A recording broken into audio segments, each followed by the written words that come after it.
with the class. Okie dokie. Anything? Okay, so if you've been here on Wednesday nights, you know we've been studying the Jerusalem gates and the wall that Nehemiah prayed over and helped build.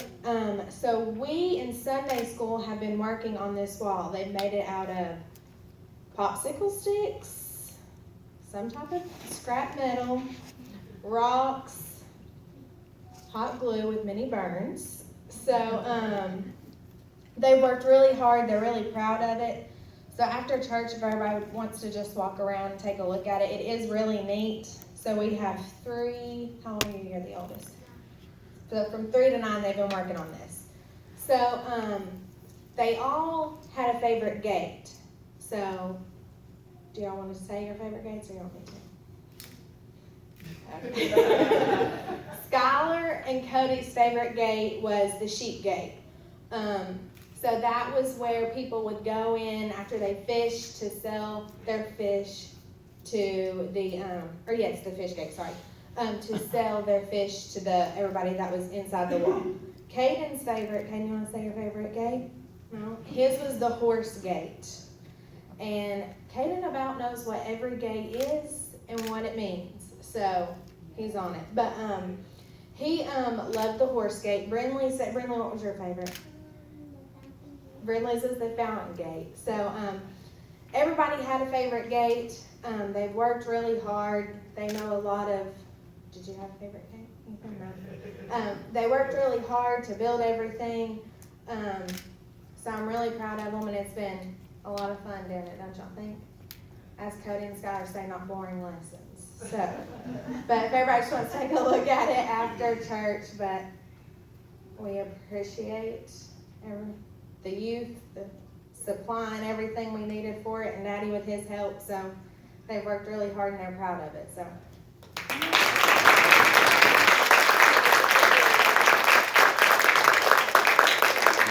Just didn't have to say nothing, Cody and Skylar. Aren't you glad? Just to go sit down. And you get to go to Jump Jam. But this is the one thing, all you boys listen to me. I know Hayden's are. The pressure is off of you all. And it's heating up for the high schoolers. Can you feel it heating up?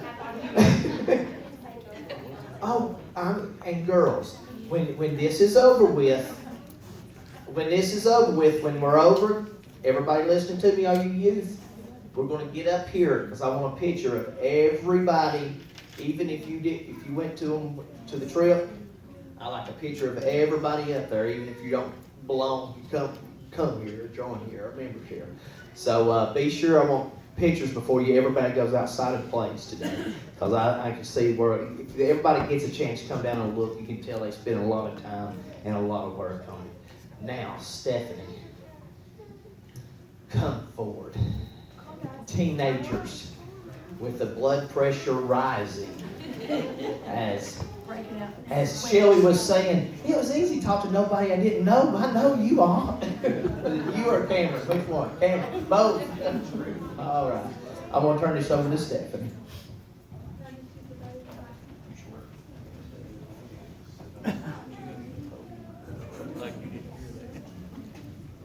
Eric, we're just going to use the podium mic.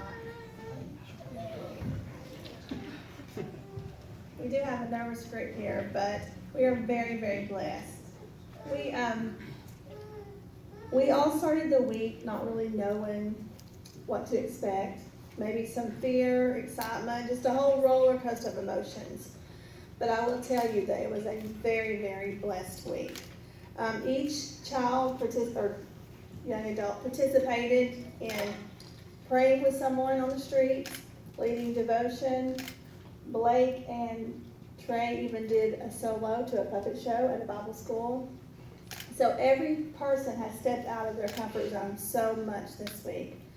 I'm going to have Trey come forward and tell you about where we stayed and what it meant. And then we're going to go into a slideshow, and then after that, each child's going to speak a little bit about their experience over the week.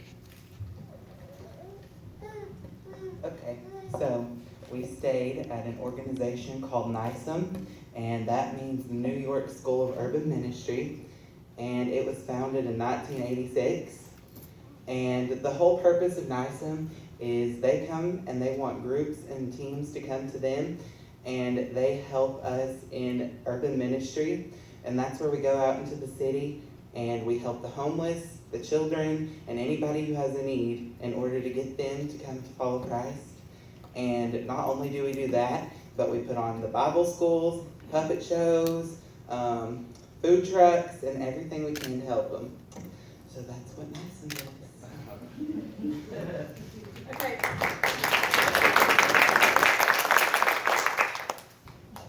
There's probably close to 1,700 pictures taken over the last week, so obviously we couldn't show all of them. Throughout the week, I was sending Chrissy different pictures, so she did a slideshow for us. And the song that is the slideshow goes to, it was a song that the kids first heard, or a lot of them have known it, but we went to the Brooklyn Tabernacle Church on Sunday, and this song really touched each individual there. And then we heard it every time we had chapel or anything throughout the week, this song was playing. So the kids kind of thought this was their song of the week. So that's why they chose this song for the slideshow.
had met on the beach, and I'll let one of them explain a little more, but I think the most surprising thing that the group found out was, even though they were homeless, they still had cell phones, a way of communicating, and also they had jobs. A lot of them had jobs, they just couldn't afford the cost of living.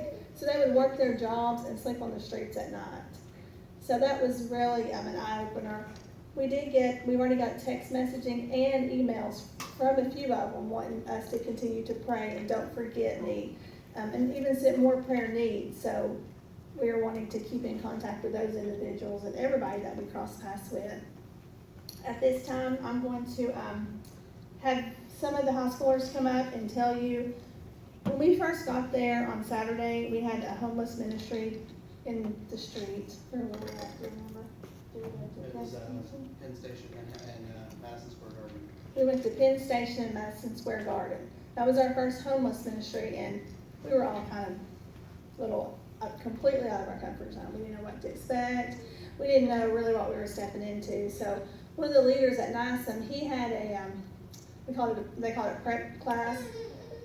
So he went over what they called it grills, GRILLS, and he told us what each letter meant. And so I'm going to have the youth to tell you what letter they chose, what Luke said it meant, and then what it meant to them by the end of the week. So I'm going to start off with Shelby, and she had the letter G. G meant, it stands for get down and get on their level. So like if they're like sitting, it's like intimidating if you like don't get on their level to talk to them. So like don't stand, and if like they're sitting, you sit as well.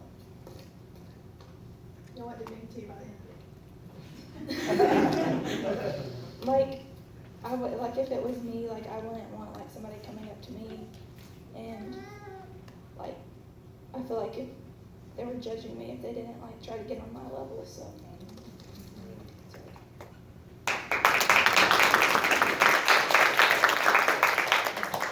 Kendra's next to the letter R.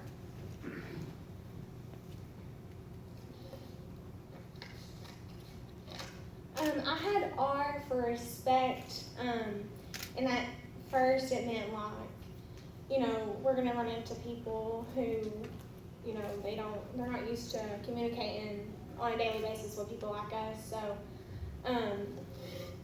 even though some of the street people weren't involved in our prayer, they still respected us.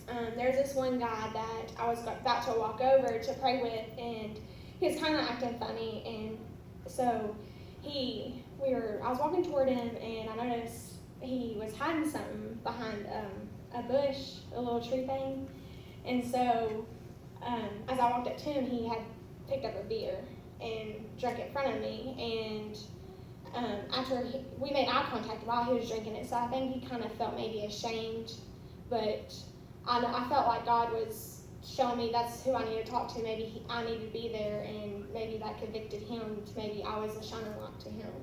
So by the end of the week, it just showed me that there's always going to be people we run into that's not always going to respect us, that, we still got to put our respect to them, but it's fun.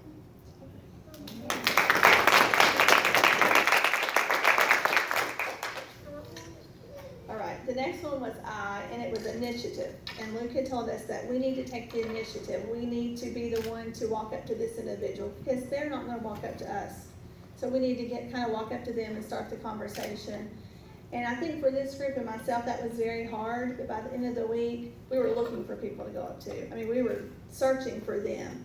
And in the beginning, God kind of put them in our path. But by the end of the week, He was showing us what path we needed to go to find them. All right, the next one is L for listen, and Trey has that one. So L is for listen.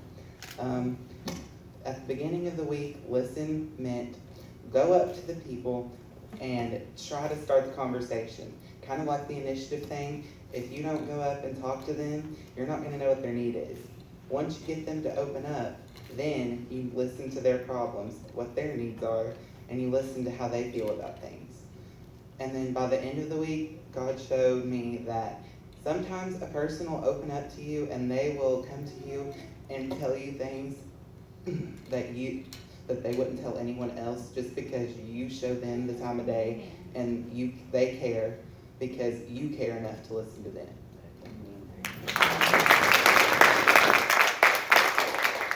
Cameron has the other L. Okay, so the second L stands for learn. And I learned that you have to learn their story before you judge them. You see them in these nasty clothes on the street, all you can think is sadness. But once you learn their story, you get a whole different view of who that person really is. And at the end, I learned that you can't just judge somebody. You can look at them, you can think all these bad things, and then when you really meet that person, hear their story, and see what they've gone through, you learn so much. That's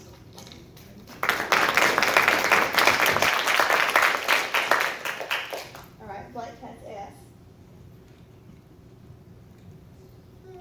S meant share, and it's to share the word of the gospel.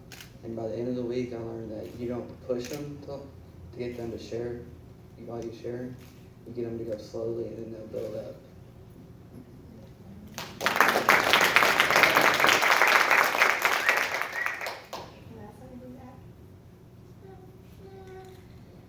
The next thing we have to present is, this is the girl, all the girls up here, we all stayed in one room. And when we walked in our rooms, I think we weren't really for sure what we were expecting. We had 4 sets of bunk beds, a sheet, a pillow, 1 washcloth, 1 towel, and a blanket that looks like this. Now you all can see this blanket. In fact, I think that one, maybe Kendra or someone said, it looks like they cleaned out their lint thing in the dryer. Not only does it look like that, it feels, I mean, it's rough, it feels horrible. So we had about an hour, 2 hours before we had to go to our first class that night. So we went searching for blankets because we weren't going to sleep under these blankets because they're horrible. I mean, they're rough, they're itchy, they're just gross. But needless to say, we couldn't find any blankets. So we went to our ministry, we took these blankets out to the homeless. And I'm going to tell you, they were begging for these blankets. God convicted all of our hearts. We were pleased. We were so proud to sleep under these blankets that week. It meant so much. So we asked if we could bring one home to remind us that we need to be grateful for what we have. So that's why we have a blanket here. I just want to add anything.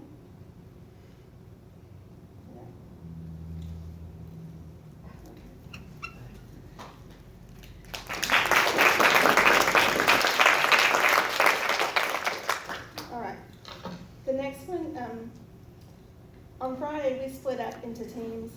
We had the girls' team that went out, and then the guys. I went there because it's okay to talk about the guys, what they did.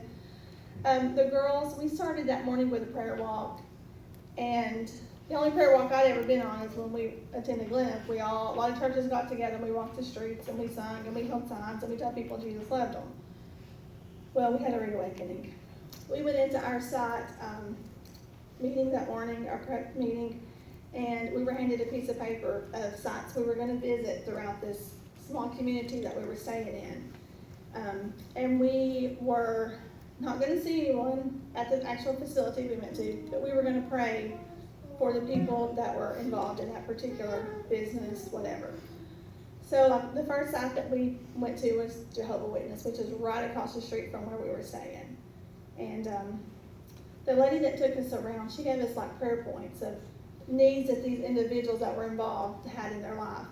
And the Jehovah's Witness, she said, that we would pray that they would, their eyes would be open to the true faith and the real, with the real story, and just that somebody would cross paths with them to let them know, the true story to get them their salvation.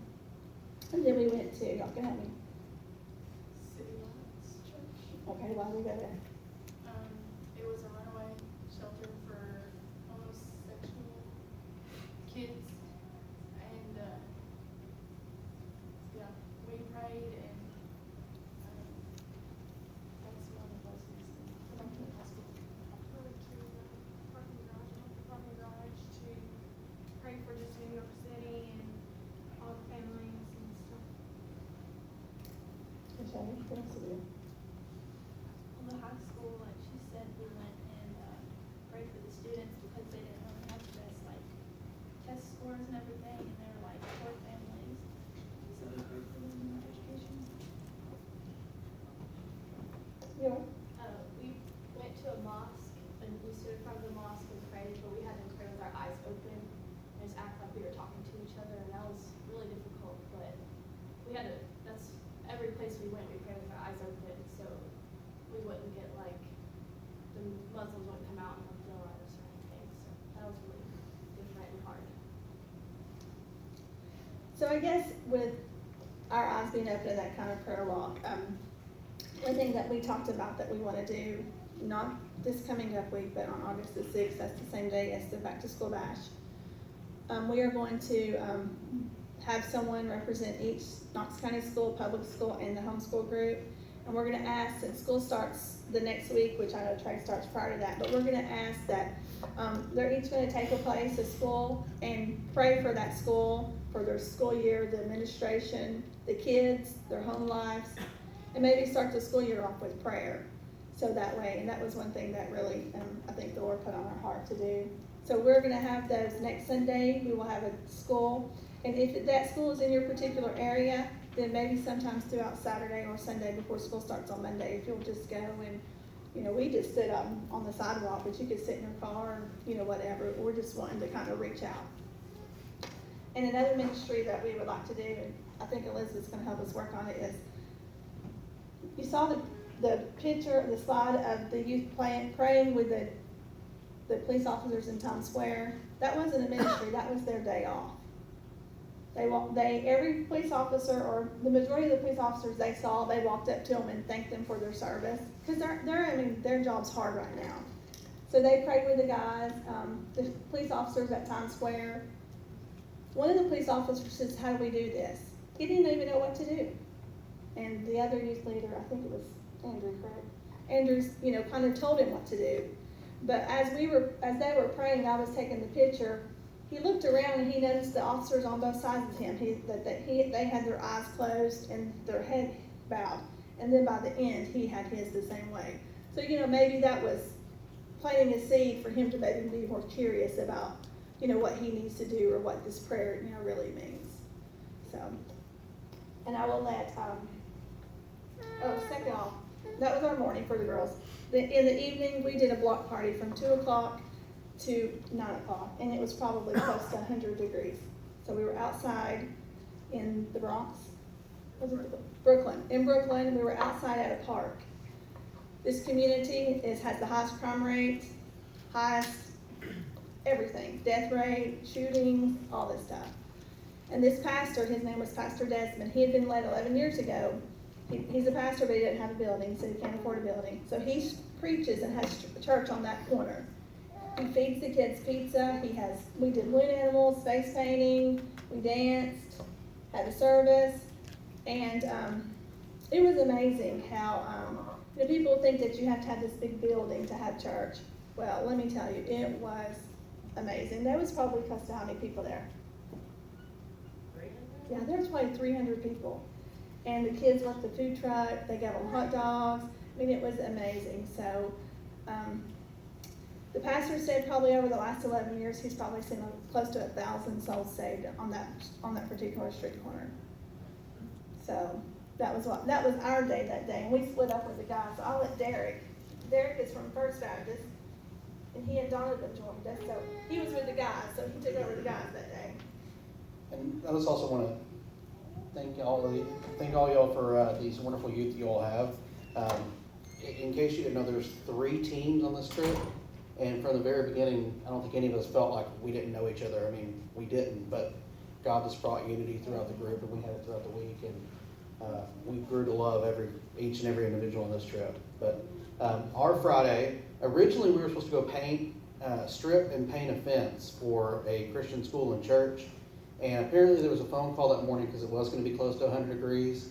They canceled it because they were worried about the heat. So we wound up kind of impromptu going to Nison's food bank.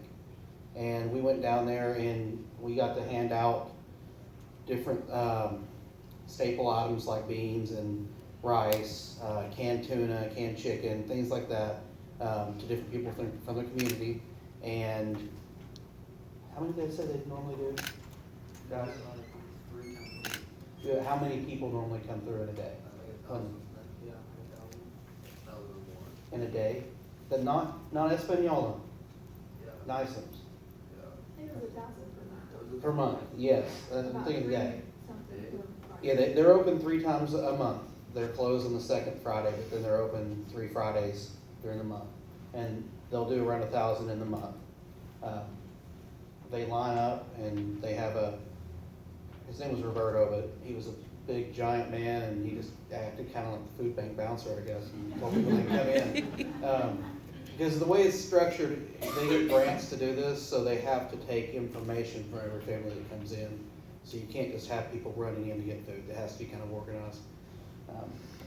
That was our morning, guys. You got anything that you wanted to talk about that happened that morning? Well, we really got to know the food bank, pretty much super, like, one of the helpers there, Joanna. Yeah.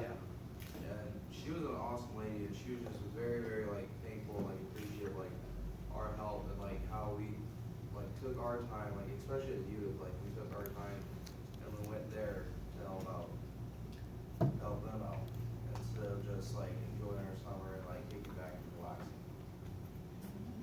Something that stuck out to me, and this is from Donovan. Donovan, I spent the last 4 years in Oregon as a youth pastor. Donovan's from Oregon. He followed us back down here. But he was talking to this lady and she found out he was from Oregon, well, she was too. And just, again, you don't know, in New York, you don't know who's gonna walk through that door. She goes, well, I got a special treat for you because you're from Oregon. And she just busts out because he lives. And it's like opera singer quality. I got a little closing video of it I'll be happy to show you, but it was just amazing. And we're just all sitting there stunned just listening to this. And again, you didn't know who was going to walk into that food bank or into a homeless ministry. You know, that's something Luke told us. They sleep in suits and they have a suit they go to a job in, and then they're on the streets at night. And that night, we went back to Coney Island. We were at Coney Island twice, and we did a VBS for a Assembly of God church there in a park across the street from their church building. The church is actually being renovated because of Sandy that hit a few years ago. So their building, it was actually pretty awesome inside because it had all the old wood stuff in it, but she said they were being renovated and excuse the mess. But we were basically working with kids, and we had one Muslim woman come in and brought she had 3 or 4 kids. 4 kids. All, I guess, they looked all under age of 5. I didn't think one of them was over 5. And so they heard the gospel. She was there in the audience hearing the gospel. One of the girls that was there named all 66 books of the Bible, remembered all of Psalm 23. She recited it on the microphone. She knew 10 other memory verses. And I'm sitting there going, she's 9. I know people in seminary and Bible school that couldn't do that, so it was impressive there too. Forget the And the Lord's Prayer. And the And the Beatitudes. Yeah, we're all just sitting there going. She was like 12. So it was pretty amazing. What did you all take from that night? Anybody want to add? Well, that was the night me and Blake had our solo. I was hoping you were talking about that. Now, when you say solo, what do you mean? Puppet solo. What kind of And puppets do singing. you have? I had a duck, and I named it Dr. Quack. He's And singing he had- with a duck, and yes, him and Blake were both He singing. had a discolored Muppet thing. Yeah, they sang, and they both were kind of nervous and scared about it, and they did it, and they both did wonderful. Donovan spoke that night. It was just a good night. It was a different culture from ours in a lot of ways, but it was really nice to get out there and experience that. Anything else before I sit down? And I learned how to face paint. Face paint balloon animals. Amazing how people come when you do that. Thank you.